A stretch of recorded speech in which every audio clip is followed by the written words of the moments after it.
Our administration believes in protecting the human rights of all Jamaicans. No one should be discriminated against because of their sexual orientation. Prime Minister Andrew Holness has indicated to the international community that he would have no objection to gay persons being a part of his executive. Holness's response to journalists in Brussels, Belgium, contradicted that of Bruce Golding in a 2008 BBC Hard Talk interview. Hello, JPU family. Welcome to another episode of Jamaica Politics Uncovered. If you are new here, welcome. And if you are a returning subscriber, welcome back. If you follow this channel and the news cycle, you will know that right now there is a debate going on. There's a discussion going on regarding our politics and the LGBT community. This especially is happening in the People's National Party, where they came out and took a stance that is surprising and upsetting for a lot of people. So guys, make we talk about this, because as I showed you before, when former Prime Ministers Bruce Golding, Portia Simpson-Miller and Andrew Holness were asked about this issue or this topic, they were asked about it. They did not jump into it or inserted themselves into the LGBT community. Andrew Holness was asked about it by journalists. Portia Simpson-Miller was asked about it by journalists. And Bruce Golding also was asked by journalists, and he responded. At one point in time, this became a very contentious matter. As you can see, Portia Simpson-Miller right there, I remember her being in New York, and she was heckled, not just in New York, but other places too, by the LGBT Jamaican community abroad. She is able to make sure that every gay man and woman in Jamaica is safe and protected by the Jamaican constitutional laws.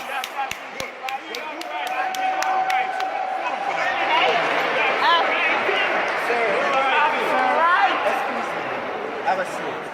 You know why I tell you to have a seat? Yeah. We have written to the Jamaican consulate. Yeah. We had a demonstration last year at the Jamaican consulate. We have wrote letters to the Honorable Prime Minister of Jamaica. We have wrote letters to Portia Simpson-Miller as she exited the United Nations General Assembly in New York, calling for her to repeal Jamaica's anti-gay laws. Simpson-Miller appeared unperturbed, waving at the protesters and blowing kisses, but was later redirected by a security detail. Government should provide the protection, and I think that we should have a look at the Buggery law, and that members of parliament should be given the opportunity to vote with their conscience on consultation with their constituents. But for me, I do not support the position of the former Prime Minister, because people should be appointed to position based on their ability to manage. I certainly do not pry, or do I have any intention of prying in the private business of anyone.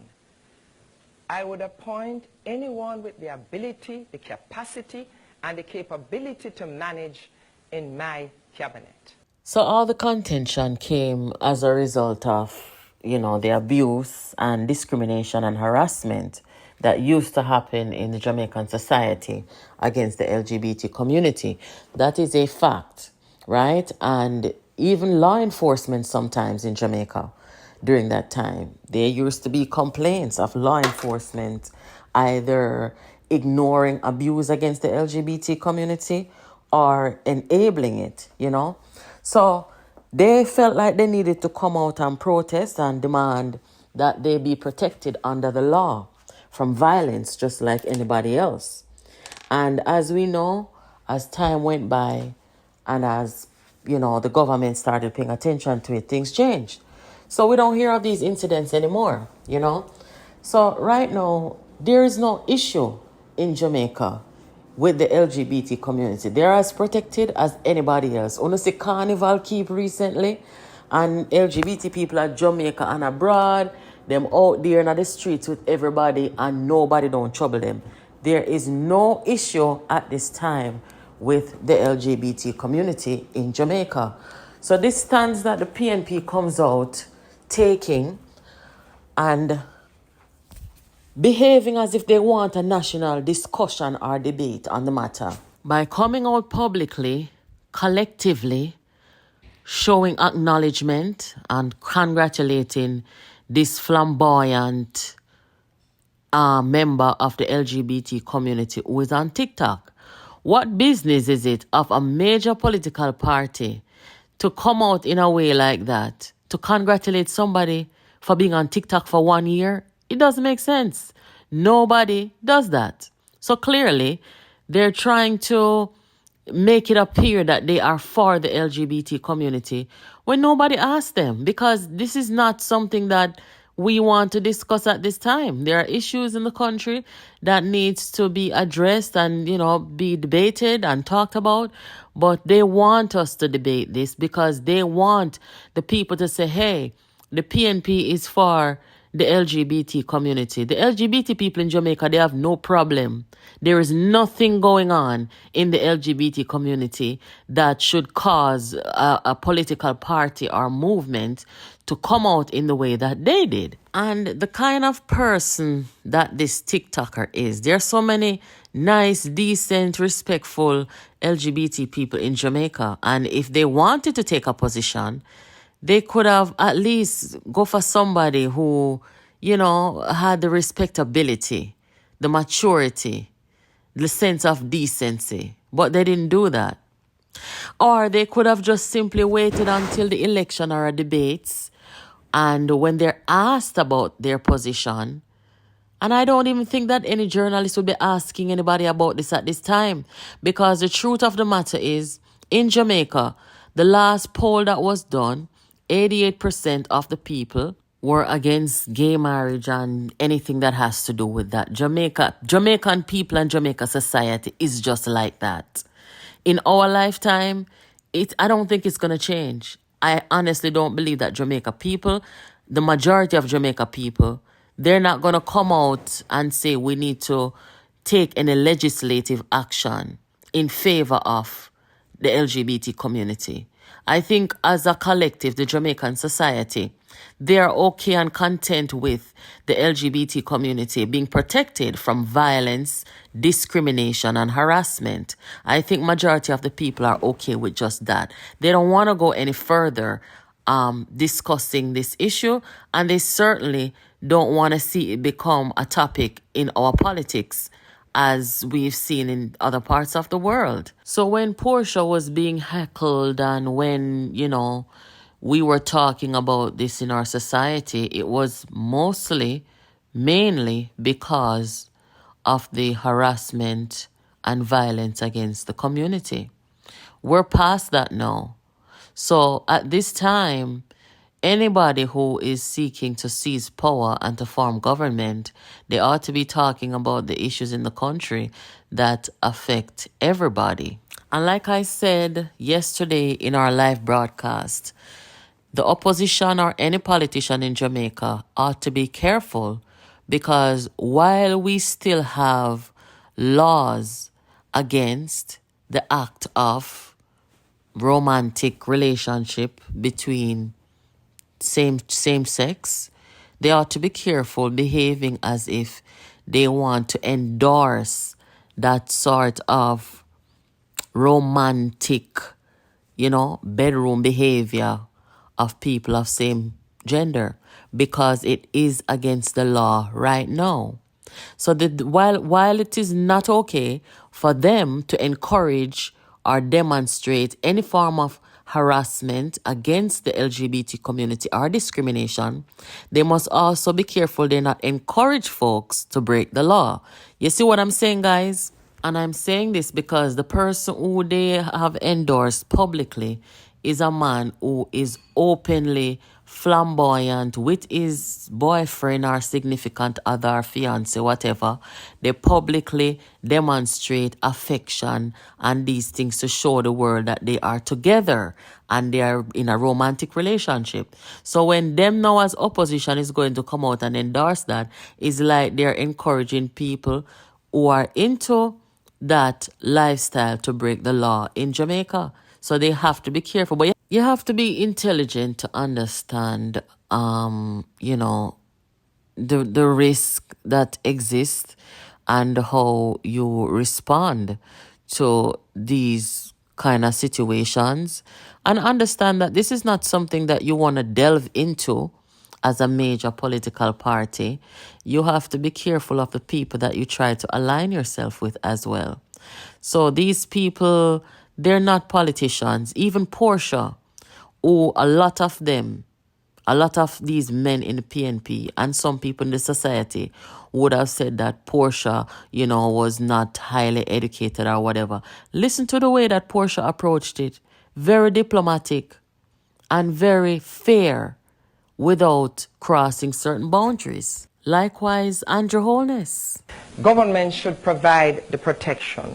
And I think that we should have a look at the Buggery law, and that members of parliament should be given the opportunity to vote with their conscience on consultation with their constituents.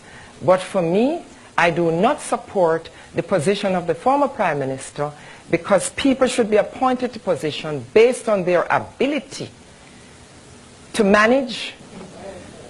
I certainly do not pry, or do I have any intention of prying in the private business of anyone.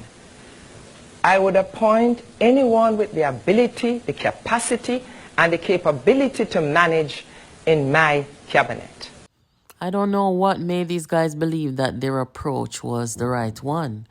Peter Bunting, Mark Golding, Patricia Duncan, Damian Crawford, all of them sending out voice note to this guy who is a known, flamboyant, open, public display with his man kind of TikToker. But the truth of the matter is, Mark Golding is not friendly or in support of the LGBT people. He's just pretending. And I am going to show you why. Opposition Member of Parliament Mark Golding has apologized to Orlando Terlong for homophobic slurs made towards him on a political platform in Portmore last Sunday. In a Facebook post, Mr. Golding wrote that he regrets getting caught up in the hoopla of a political meeting and indulging in what he described as, quote, unworthy form of political discourse, unquote. He said he regrets his statement, especially given that Mr. Terlong has always treated him with respect and decency. Mr. Golding further noted that in his own life and dealings, he has always advocated for everyone to be treated with equal respect and decency. On Tuesday, the People's National Party apologized for the utterances. The Jamaica Forum for Lesbian, All Sexuals and Gays, JFLAG, has expressed disappointment at the incident. Jamaica Labour Party General Secretary Dr. Horace Chang is condemning the homophobic slurs made by members of the People's National Party, particularly from those in leadership positions. I know we can get emotional on platforms, but I thought we had gone beyond that kind of, gutter politics at this point in time. The Jamaica is a very tolerant society. We accept the rights and privileges of all. The issue is not proving it's wrong or right. The issue is that the comment was inappropriate, wrong, and I have to condemn it. And nobody who is seeking national office should be using that kind of language anywhere, in private or public, in Jamaica today. Dr. Chang was speaking on the morning agenda on Power 106 FM this morning. This is why a lot of people have a problem trusting or believing Mark Golding. Even though he stands there with all these people behind him and around him, the Jamaican people don't trust him because he's known as a flip-flopper. You don't know what face he's going to put on tomorrow. So it's political season and they want to go out there and subtly appear that they're all for the LGBT community.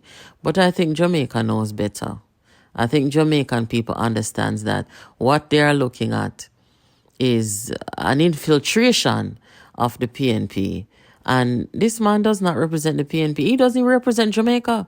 Case in point, look at him yesterday at the soccer game, football game between Jamaica and Honduras at the National Stadium. A man who wants to lead the country. Look at how he comes out to represent the country. Look at the difference between himself and Andrew Holness. He comes into the stadium wearing the color of the team of Honduras, the light blue That's what him come wearing, and Andrew Holness come wearing the Jamaica color. I have never seen in the history of Jamaica a prime minister or opposition leader attends a game, a soccer game, a football game, and they don't wear the Jamaican flag to represent the country. We have never seen this, guys, ever in the history of Jamaica. And what this says to me is that he doesn't really care. He doesn't feel in his veins and in his bones the Jamaicanness that we all do when an event like this occurs. You know, he's not authentic. Neither does he have the respect for our team, our Jamaican team, nor the position that he holds, that he must always represent Jamaica.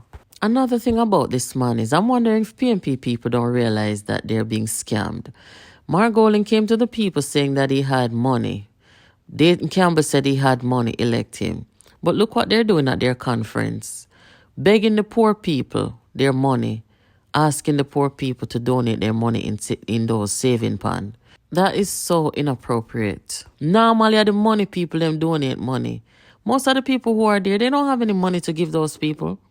And why would a man who comes under the pretense that he has a lot of money, willing to be generous with it, sit there and allow the party to come out with saving pan to collect money from the average people? That is so wrong. That's it for this upload, guys. Make sure you're keeping it locked here to Jamaica Politics Uncovered. Be sure to tune into our live broadcast. Join the chat. Join the conversation. We have a lot of fun over here. Invite your friends. Make sure you're subscribed. Like our videos. Share them. And make sure that you leave a comment. Guys, thank you for tuning in. Thank you for watching. Catch you in the next video.